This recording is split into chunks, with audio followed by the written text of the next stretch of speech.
वरिष्ठ अध्यापक paper leak में मैंने मांग की थी कि अधिगम कोचिंग संस्थान के मालिक सुरेश ढाका की बिल्डिंग को वैसे ही ध्वस्त किया जाए जैसे राम कृपाल की थी। मैं धन्यवाद देना चाहता हूं सरकार को, उन्होंने बिल्डिंग को तो ध्वस्त कर दिया बताया। अपनी ही पीठ थपथपा रही है, कह रही है कि राजस्थान में हमने बुलडोजर चला दिया।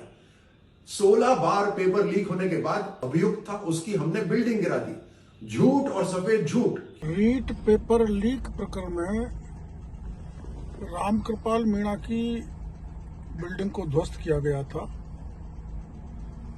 वरिष्ठ अध्यापक पेपर लीक में मैंने मांग की थी कि अधिगम कोचिंग संस्थान के मालिक सुरेश ढाका की बिल्डिंग को वैसे ही ध्वस्त किया जाए जैसे राम कृपाल की थी।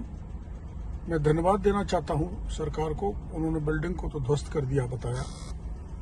लेकिन पत्रकार वार्ता के बाद या उससे पहले जितने बच्चों से करीब 70 हजार रुपये फीस लिए वो बर्बाद हो गए। उन बच्चों के फीस की भरपाई सरकार करे और राज्य भर में जहां जहां भी सुरेश ढाका और भूपेंद्र सारण की नामी बेनामी प्रॉपर्टी है उसको चिन्हित करके ऐसे ही ध्वस्त किया जाए जैसे अधिगम कोचिंग सेंटर को ध्वस्त किया है, ताकि इनमें खौफ पैदा हो और कानून को हाथ में लेकर बार बार पेपर माफिया पेपर को लीक नहीं करे। इस वरिष्ठ अध्यापक पेपर प्रकरण में मैंने बताया था आरपीएससी का हाथ है, इसलिए इसकी जांच सीबीआई को दी जाए।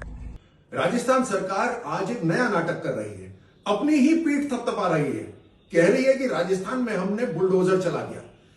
16 बार पेपर लीक होने के बाद अभियुक्त था उसकी हमने बिल्डिंग गिरा दी। झूठ और सफेद झूठ, क्योंकि जिसकी बिल्डिंग गिरी है वो तो व्यक्ति कोई और ही है। अभियुक्त ने तो केवल किराए पे वो बिल्डिंग ली हुई थी। और ये अभियुक्त भी कौन है? एक छोटी मच्छी इस पूरे खेल के अंदर। इस नकल माफिया के अंदर जो बड़े लोग हैं उन्हें तो संरक्षण दे रही है राजस्थान सरकार। राजस्थान सरकार ये क्यों नहीं बताती कि कलाम इंस्टीट्यूट के साथ कौन से नेता कौन से मंत्री जुड़े हुए हैं, कहां तक ऊपर पैसा जा रहा है? ये बात क्यों नहीं खुलासा करती राजस्थान के सामने? और सीबीआई जांच क्यों नहीं करवाती? सीबीआई जांच से क्यों भाग रही है? जबकि डीपी जारौली जो व्यक्ति था जब पकड़ा गया था उसने साफ साफ कहा था कि अगर मुझे पकड़ेंगे तो बड़े बड़े नाम सामने आएंगे। उसको तो खुली छूट दे रखी है। ये सारा नाटक हो रहा है, राजस्थानियों की आंखों में धूल झोंकने का काम हो रहा है और इसकी सीबीआई जांच होगी तभी असलियत बाहर आएगी।